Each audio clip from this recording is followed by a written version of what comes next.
Good day, I am here to present my action research entitled Project Wise Owl Well-Read Individual Succeeds in Education, Improving Reading Comprehension Skills of Grade 1 Learners.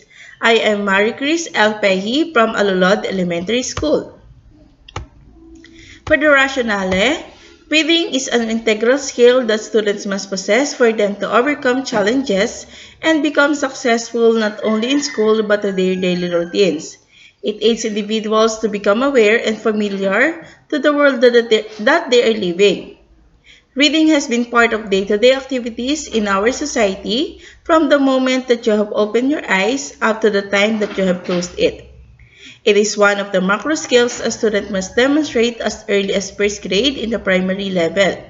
It is expected that entering in intermediate level means having the ability to read and comprehend, thus enabling the students to cope with other learning areas. Alulod Elementary School conducted assessment for each grade level to categorize the reading level of pupils who are under read-write, read-write, or read-might level.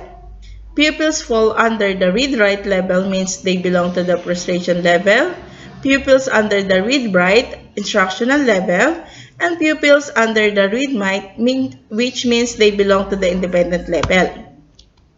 For the key literature, according to Elleman and Oslund, reading comprehension is one of the most complex cognitive activities in which humans engage, making it difficult to teach, measure, and research. They suggested that in order to improve reading skills and comprehension, it requires concerted and collaborative effort by school head, teachers, and parents with a focus on long-term solutions. Talbot explained that poor readers often lack skills important in recognizing words and sentences. As a result, they could not understand the text. In local settings, teachers were able to observe that on every assessment given to the students, some of them were not able to read to the extent of being not able to produce some of the letter sounds correctly in English, having an obvious tendency for poor comprehension. For the methodology, this study is designed for the 15 Grade 1 Papaya learners of Alulod Elementary School for the school year 2022-2023. Before conducting the intervention program, the students' reading comprehension skills will be assessed by the teacher through a pretest using the Philippine Informal Reading Inventory or Phil-IRI assessment tool.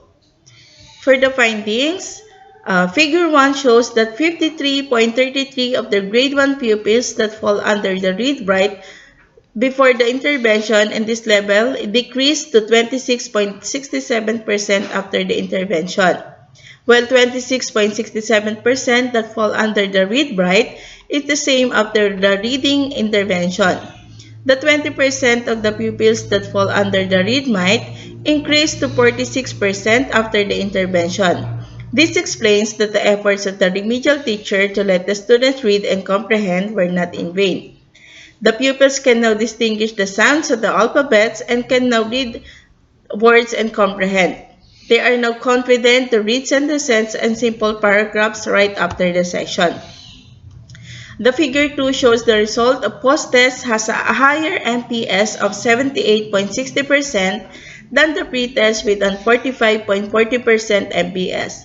This implied that the pupils improved significantly in reading comprehension after the utilization of Project Wise Out. The figure 3 shows the p-value is 0.0025. By conventional criteria, this difference is considered to be very statistically significant.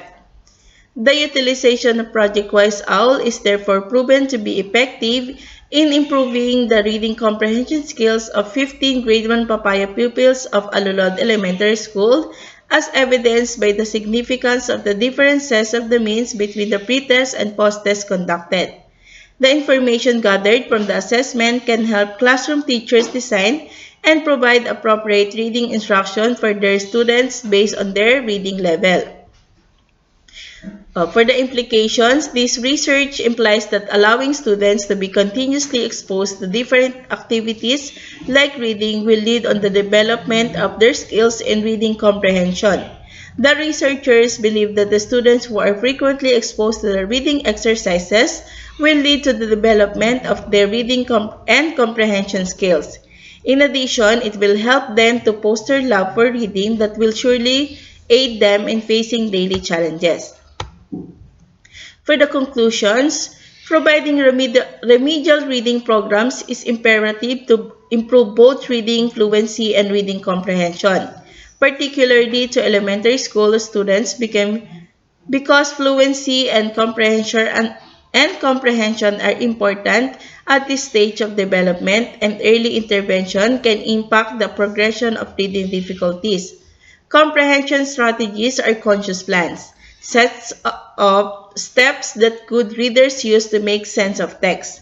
It helps students become purposeful, active readers who are in control of their own reading comprehension. For the recommendations, based on the findings, the researchers made the following recommendation. The school may adopt the Project-Wise OWL to intensify its reading intervention program. Teachers from other grade levels may utilize the Project-Wise OWL as reading intervention to help pupils improve their reading comprehension skills. These are there are references that I use on my research. Thank you and God bless.